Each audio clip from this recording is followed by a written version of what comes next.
Hello viewers, I welcome you back on my channel. आज का topic है blood test. Covid 19 के case में कौन से ब्लड टेस्ट ज़रूरी हैं, किस स्टेज पे कराने हैं, कब कराने हैं, आप कहीं इरेलीवेंट टेस्ट तो नहीं करा रहे हैं ब्लड के। इसके बारे में आपको पूरी जानकारी मिलेगी इस वीडियो में। चलिए स्टार्ट करते हैं। First of all, I request you, आपको रिकॉग्नाइज करना है कि आप कोविड 19 के किस टाइप के केस में हैं। Means you are a mild case, a moderate case और अ सीवियर केस। अब आप सोचोगे ये तीन टाइप की डेफिनेशन क्या है। सपोज अगर मेरे को कोविड इन्फेक्शन हुआ है और मेरे को माइल्ड सिम्टम है, लाइक मेरे को हल्का सा कफ है, फीवर है, बॉडी में दर्द हो रहा है, बॉडी फटीग है, हाथ पैर में दर्द है, फीवर आ रहा है, पैरासीटामोल ले रहा हूँ, देन रिकवर हो जा रहा है। कफ आ रहा है, मैं कफ की मेडिसिन ले रहा हूँ, देन आई विल रिकवर्ड। सो इससे ज़्यादा ऊपर मेरा कुछ भी नहीं हो रहा। मीन्स मेरा ऑक्सीजन सेचुरेशन बिल्कुल नॉर्मल है, ब्रीथिंग डिस्ट्रेस नहीं है, बीपी नहीं बढ़ा हुआ है, then I am a mild case. तो आप माइल्ड केस में हैं जिसमें आपको माइल्ड सिम्टम हो रहे हैं। घबराने की बिल्कुल भी ज़रूरत नहीं है कोविड के इन्फेक्शन में। WHO की गाइडलाइंस में अगर आप माइल्ड केस हैं तो आप एक ड्यूरेशन के बाद, मीन्स लाइक 10 से 14 दिन के अंदर रेगुलर मेडिकेशन लेंगे, you will be recovered. It's a normal flu. अगर आप माइल्ड सिम्टम में हैं, बॉडी आपकी इम्यून है, आपका इम्यून सिस्टम स्ट्रांग है, आप फाइट कर पा रहे हो, तो आपको माइल्ड सिम्टम्स आएंगे, no need to worry. Correct. Then second is a moderate case. अब अगर मॉडरेट केस में क्या है, अगर आपको माइल्ड सिम्टम आ रहे हैं, कफ है, फीवर है, फटीग है, और साथ में आपको mild pneumonia means breathing difficulty आना स्टार्ट हो रही है, आपका सेचुरेशन नॉर्मल नहीं है, फ्लक्चुएट कर रहा है, कभी 94, कभी 93, देन 96, इस टाइप से फ्लक्चुएट कर रहा है, और आपको प्रॉब्लम भी हो रही है। मीन्स ऐसा नहीं है कि बस SpO2 फ्लक्चुएट कर रहा है, बट आपको थोड़ा ब्रीदिंग डिस्ट्रेस होना स्टार्ट हो गया है, then you are a moderate case of Covid 19। Third case is severe case. Severe case कौन होंगे? जिनको निमोनिया हो चुका है, उनके अदर ऑर्गन भी फेल हुए हैं, उनका SpO2 बहुत डाउन हो चुका है, वो विदाउट ऑक्सीजन पे नॉर्मल सेचुरेशन पे नहीं आ पा रहे हैं। These are the severe case. मतलब उनको निमोनिया हो चुका है, बहुत प्रॉब्लम है, ऑक्सीजन लगा हुआ है, then patient is feeling well, so वो हो गए सीवियर केस। तो तीन टाइप के केस होते हैं, mild, moderate and severe case. आपको कोई भी टेस्ट कराना है, कोई भी मेडिसिन लेनी है, मेडिसिन के बारे में अभी नहीं बताऊंगा, मैं सिर्फ ब्लड टेस्ट के बारे में बता रहा हूँ। आपको कोई भी अगर टेस्ट ब्लड टेस्ट कराना है, आपको पहले डिफाइन करना होगा आपके सिम्टम्स के बेस पे, आपके डॉक्टर्स के डिस्कशन के बाद, कि आप किस टाइप के केस में हैं।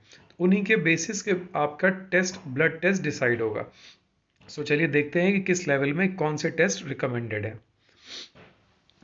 इफ यू आर एक्सपोज्ड और you have found positive for RT-PCR, अगर आपका कोरोना टेस्ट पॉजिटिव आ गया है, आप ट्रीटमेंट पे हैं, अपने को आइसोलेट कर रखा है, और आपका नॉर्मल मेडिसिन चल रही हैं। नॉर्मल मेडिसिन का डिस्क्रिप्शन मैंने दूसरे वीडियो में दिया हुआ है। आपका नॉर्मल मेडिसिन चल रहा है, आपको कफ, फीवर और वीक फटीग है, और आपको उससे रिलीफ मिल रहा है। करेक्ट। तो आप, इसका मतलब माइल्ड टू मॉडरेट सिम्टम्स में आ रहे हैं, आपको बीच बीच में ब्रीथिंग डिस्ट्रेस हो रहा है, बट वो नॉर्मल हो जा रहा है। करेक्ट। बट आपको ऑक्सीजन की ज़रूरत नहीं है, सेचुरेशन फ्लक्चुएट कर रहा है, हल्का सा ब्रीदिंग प्रॉब्लम है, but still you are recovered. Medicine लेने के बाद अगर आप 10 दिन के अंदर नॉर्मल फील कर रहे हैं, बेटर फील कर रहे हैं, then there is no need to worry. कोई आपको ब्लड टेस्ट के लिए उस ड्यूरेशन में नहीं जाना है। आई रिकमेंड कि जब आपकी रिकवरी हो जाए, तब आप नॉर्मल ब्लड टेस्ट करवा सकते हो।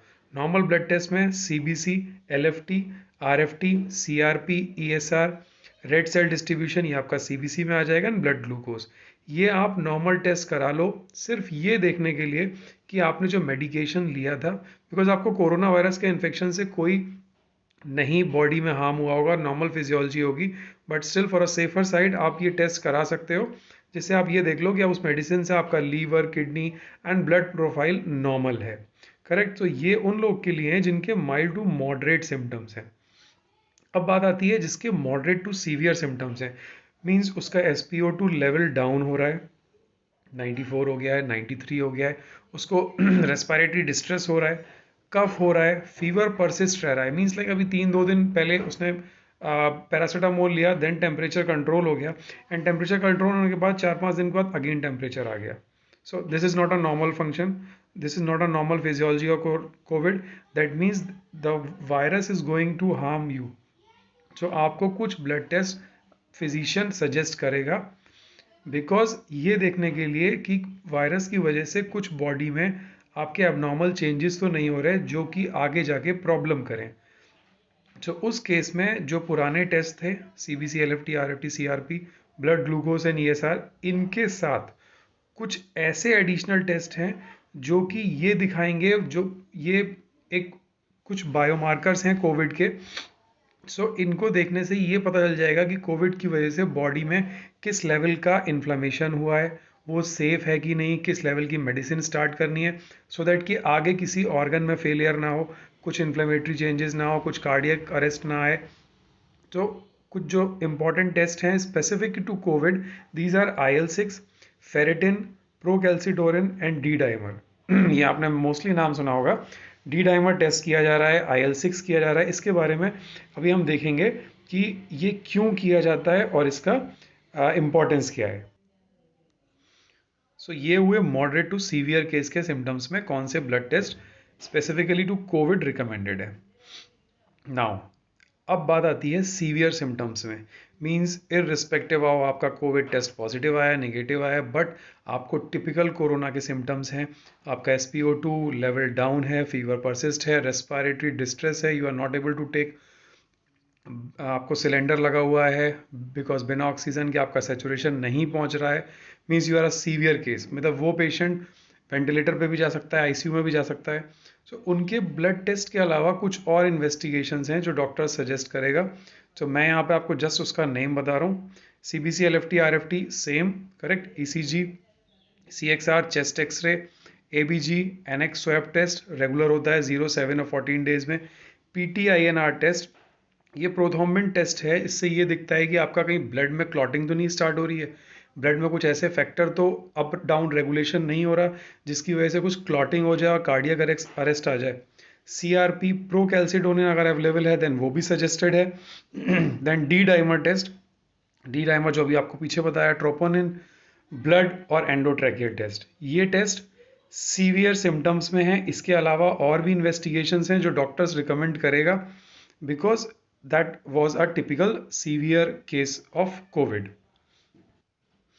सो सीवियर केसेस के ये टेस्ट हो गए. अब मैं आपको थोड़ा सा डिटेल में बताऊंगा कि लाइक IL-6 बेसिकली है क्या, बिकॉज IL-6 और फेरेटिन जो है ये कोविड के स्पेसिफिक ब्लड टेस्ट हैं.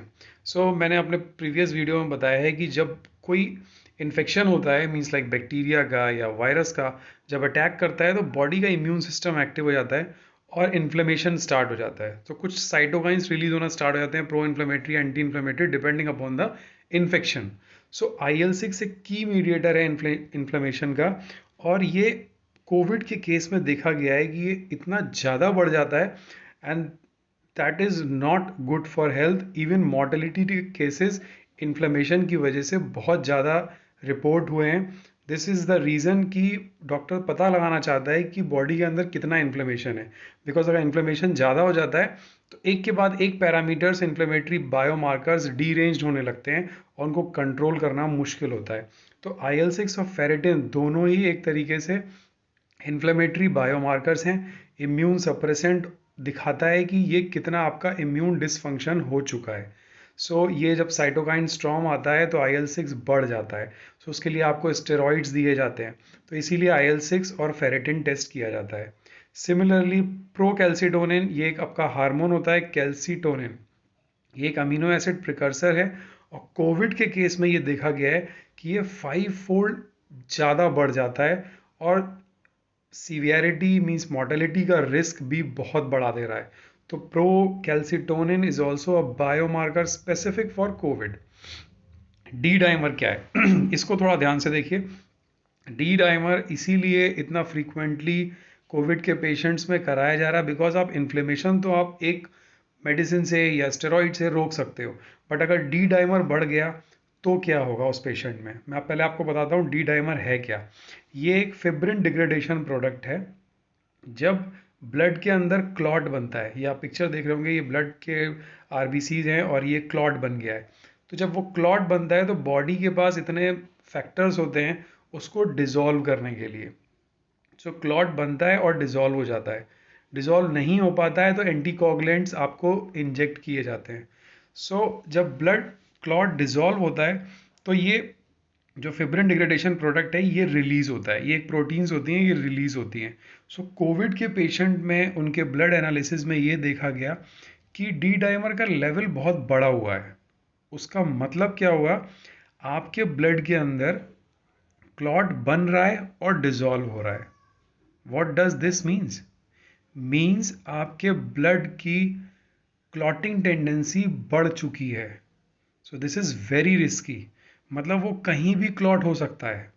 तो इसीलिए डी डाइमर टेस्ट इमीडिएटली करवाया जाता है सो दैट कि ये देख पाएँ कि पेशेंट को एंटीकोगुलेंट का इंजेक्शन और उसकी मेडिसिन ब्लड थिनर स्टार्ट कराना है कि नहीं।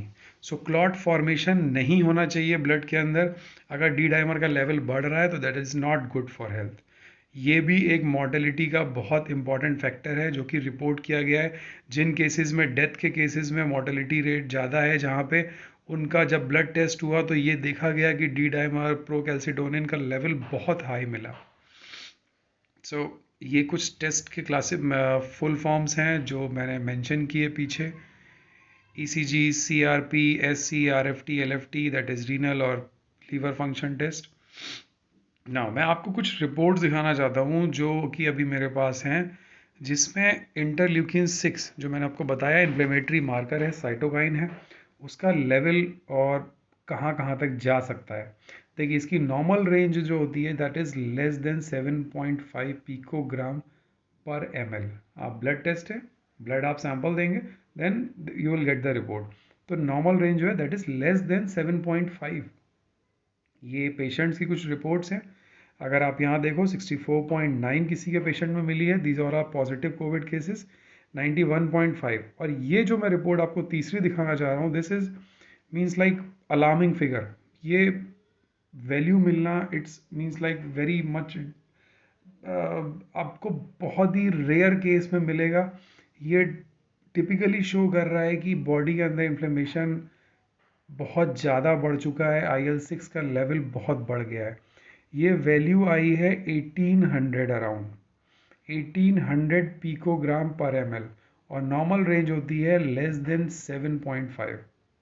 So you can see the reports ऐसी आ रही हैं। इसीलिए ये टेस्ट अगर किसी को इन्फ्लेमेशन है, वो मॉडरेट टू सीवियर केस है, तो उनका डॉक्टर उनको रिकमेंड करेगा you must go for the blood test in order to sure कि आपको क्या मेडिसिन चलना है, टाइमली चलना है, इससे इन्फ्लेमेशन ना हो और मॉर्टेलिटी रेट डाउन रहे। Now I guess this much is very clear कि आपको किस लेवल के आप इन्फेक्शन में हो और कौन से ब्लड टेस्ट कराने चाहिए। If you are normal asymptomatic, no need no need for hurry कि मैं ब्लड टेस्ट कराऊँ, सारा चेक कर लूँ, कोई ज़रूरत नहीं है। आप माइल्ड केस में हो, एसिम्टोमेटिक हो, मेडिसिन लेके ठीक हो गए हो, अगर आपको बाद में कराना है then you can go for the normal blood test. Okay, आप मॉडरेट टेस्ट में हैं तो नॉर्मल सीरोलॉजिकल टेस्ट कराइए। सिम्टोमेटिक केस हैं so you need some specific blood test. In addition with the normal blood test आपको कुछ specific blood test जो Covid के बायोमार्कर्स हैं, D dimer, IL-6, ferritin, procalcitonin, ये टेस्ट आपको कराने पड़ेंगे। आप सीवियर केस में हैं then additional investigation along with the blood test. Investigation depend करेगा केस प्रोफाइल पे, that is the call of your physician. So at last I can say कि be in regular touch with your physician। कोई भी abnormalities मिलती हैं then you can immediately call your doctor कि मेरे को ये फील हो रहा है, मेरे को ये प्रॉब्लम हो रही है, ऑक्सीमीटर पे मेरी ये रीडिंग आ रही है, सो दैट कि आपको कौन सा टेस्ट कराना है, कब एडमिट होना है, ये चीज़ टाइमली पता चल जाए एंड कोई भी हार्म ना हो because of this virus. So thank you for watching this video. If you like this video, click the like and subscribe button.